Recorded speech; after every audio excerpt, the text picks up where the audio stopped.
Fala galera, eu sou o Brian, esse é o Rolê Temporal número 29 e vamos falar sobre mais um tema da Guerra Fria, dessa vez sobre a Guerra do Vietnã. Então vamos aos nossos slides. Primeiro eu queria analisar um pouco o contexto de toda a situação. Então nós temos a Indochina como uma região situada no sudeste asiático, que é composta pelo Vietnã, Laos e Camboja. Vocês podem ver aí no mapa a localização dela, está circulado em vermelho. No século XIX, essa região era ocupada pela França, o imperialismo francês, né? E durante a Segunda Guerra, no século XX, ela é ocupada pelo Japão. Com o término da Segunda Grande Guerra, em 1945, duas nações se consolidaram como grandes potências: os Estados Unidos, com o modelo capitalista, e a União Soviética, com o modelo socialista. Na Primeira Guerra da Indochina, ela dura de 1946 até 1954. Então, após a Segunda Guerra, o Japão se rende, tira suas tropas do território do Vietnã e a região retorna para o domínio da França, ainda em 1945. Porém, a população vietnã já começava a se organizar desde a invasão japonesa com formas de resistência, combater esses inimigos invasores. Então a gente tem Ho Chi Minh, que era o grande líder desse movimento, e acaba criando a Viet Minh, que é a Liga Revolucionária para a Independência do Vietnã, e executavam diversas ações anticoloniais, através da guerrilha rural, como também a criação de túneis para poder passar os alimentos, passar pessoas e armamentos, tudo envolvendo a guerrilha. E por isso eles tiveram um papel importante na ocupação do norte do país, até que eles chegam na capital Hanoi, em 1946, e declaram a formação da República Democrática do Vietnã.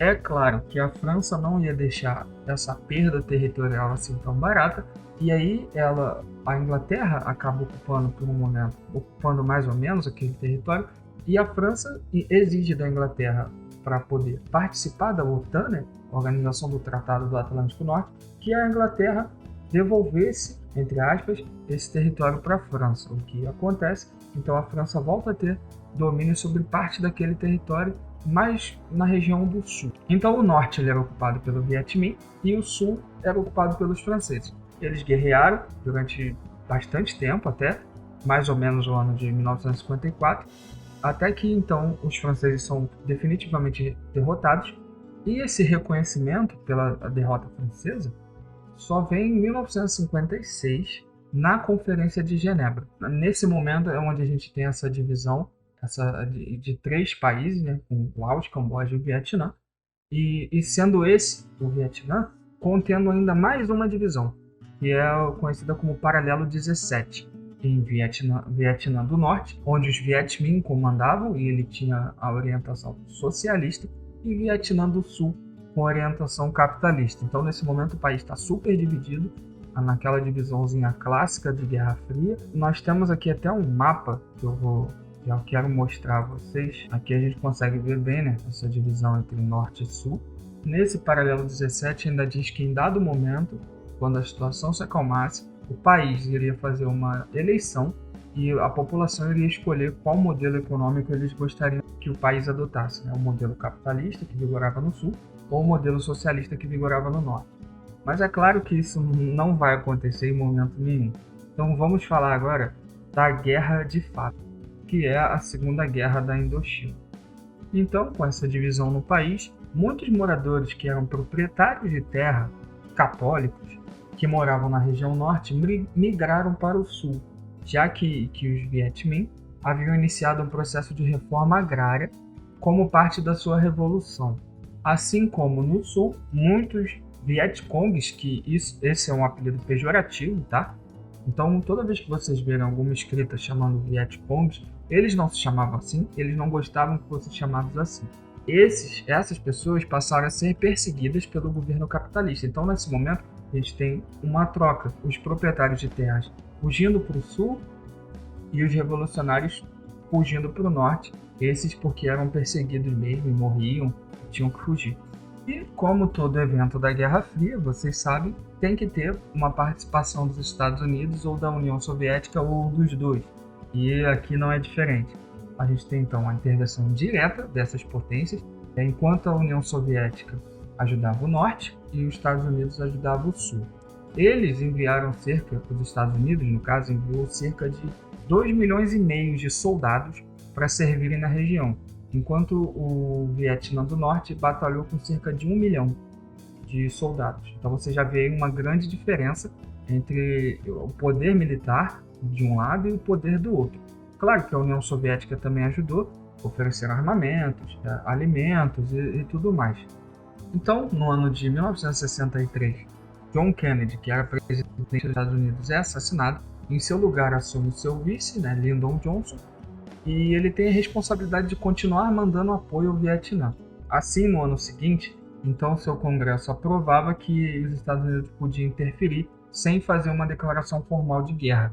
Então, essa é uma coisa marcante também. Os Estados Unidos, em momento algum, enviou uma declaração formal de guerra ao Vietnã ou aos Viet Minh, e eles simplesmente foram lá invadir e ajudar a parte, fornecendo cada vez mais coisas para a guerra. Mas o país, nesse mesmo momento, começou a receber duras críticas por essas práticas, porque eles iam desde torturas a civis até a utilização de bombas de napalm, Vocês estão vendo essa imagem de cima do slide. Apesar de ser uma imagem fictícia de um filme, ela representa bem o que é a bomba de napalm. Ela incendeia tudo que está à volta dela. A imagem de baixo é uma imagem verídica, tá? Vocês estão vendo essa menina no centro da foto pelada. Ela sobreviveu, mas ela tem o corpo todo cheio de queimadura porque ela foi uma dessas vítimas de uma das bombas de napalm. Se vocês pesquisarem no Google, é só colocar menina do Vietnã, vai aparecer ela jovem, ela adulta, vocês podem ver melhor as queimaduras que ela tem pelo corpo. Então eram coisas assim desumanas, claro. E os Estados Unidos receberam muitas críticas por isso. Com a eleição em 68 do presidente Richard Nixon, a tensão aumenta, visto que eles que já desejavam acabar com essa guerra. Os Estados Unidos entraram, quando começaram seu apoio, achando que seria uma guerra super curta. A guerra já durava alguns anos e eles queriam acabar o mais rápido possível. Para isso, enviaram cada vez mais soldados e armamentos, tanques, bombas, para poder dar fim logo à guerra. E até invadiram Camboja, que era um país que havia declarado neutralidade no conflito. Isso aí gerou ainda mais repercussão e até mesmo nesse momento foi bem tenso, porque veio já uma ameaça de guerra nuclear, porque a União Soviética não gostou nada desse posicionamento deles e gerou ali uma ameaça. Então essa interferência aumenta ainda mais conforme as sucessões presidenciais aconteciam, porque nenhum deles queria assumir a derrota, mas os revolucionários vietnamitas conseguiam obter vantagem sobre os estadunidenses, mesmo com mais armamentos, porque eles tinham alguns fatores muito importantes. Um deles é o vasto conhecimento do território. Eles moravam ali, eles eram dali, eles conheciam muito mais aquele território do que os estadunidenses. Então eles usavam táticas de guerrilhas, porque eles estavam escondidos em florestas. Os antigos túneis de quando eles haviam feito a resistência à França e ao Japão, eles voltaram a utilizar para poder transportar suas coisas, para poder fazer ataques surpresas. E também o clima do país, que é um clima muito úmido e quente, já era normal para eles, mas para os estadunidenses, que têm um clima totalmente diferente em seu país, era mais um fator que atrapalhava os planos deles. E os Estados Unidos tinham seu armamento altamente tecnológico e também utilizavam a técnica da terra arrasada, que eu também vou mostrar aqui para vocês no slide. Vocês podem ver nessas fotos que eles jogavam veneno e o gás laranja, que queimava, fazia morrer todas as plantações assim rapidamente.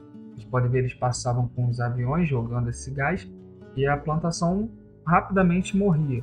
Então isso atrapalhava os vietnamitas, porque a comida se tornava cada vez mais escassa. Também temos o movimento hippie, que é criado na década de 70. Inclusive tem um texto aqui sobre isso, vocês podem saber mais sobre o movimento. E eles protestavam contra essa guerra, então foi mais um fator que ajudou a dar fim ao conflito, porque a pressão feita por eles e pelo resto da população estadunidense, que não estava nada feliz com essa guerra, era muito forte. No ano de 1973, sob bastante pressão internacional, o Congresso americano, que nesse momento era de maioria democrata, através da assinatura dos Acordos de Paz de Paris, o presidente Nixon anuncia a retirada das tropas do Vietnã, mas um detalhe importante é que ele não se rendeu, ele não aceitou a rendição, ele simplesmente anunciou a retirada das tropas. Claro que internamente reconhecia uma derrota, mas externamente não. Ele e nenhum outro nunca assumiram que eles perderam a guerra. Então, os Estados Unidos retiram suas tropas. Posteriormente, alguns meses depois, eles cancelam os envios de armamentos e de alimentos. E aí o Sul foi cada vez mais enfraquecido, até que não houve condições de manter esse conflito. E o Norte consegue capturar a capital Saigon e proclamam a vitória da República Socialista do Vietnã, num conflito que teve mais de 2 milhões de mortes só de vietnamitas. Então, os Estados Unidos eles não aceitam abertamente a derrota na guerra, e a gente tem o cinema usando algumas vezes para justificar a entrada na guerra dos Estados Unidos. Por exemplo, no filme Rambo, eles sempre colocam os estadunidenses como vítimas, como o cara que é sequestrado, que tem que matar os inimigos vietnamitas, que são sempre selvagens, que sequestram, que matam, que fazem sofrer. Tem outros filmes também que retratam, que é Apocalipse Now, Forrest Gump. A gente consegue ver isso também, nos HQs do Homem-Aranha, por exemplo, onde a gente vê o Flash Thompson, que é um amigo, do Peter Parker. Ele vai para a guerra, ele se alista e vai para a guerra. Ele volta totalmente perturbado, cheio de problema, não consegue se aproximar de ninguém, sofre muita pressão, psicológica e muitos traumas da guerra. E vários outros elementos da cultura pop mostram o que foi essa guerra do Vietnã. E uma outra curiosidade triste, mas interessante, é que foi utilizada 3 vezes mais a quantidade de bombas do que foi utilizada em toda a Segunda Grande Guerra. Então a gente consegue ter uma dimensão do que foi esse conflito. Bom, então pessoal, é isso. Espero que vocês tenham gostado. Até a próxima e valeu!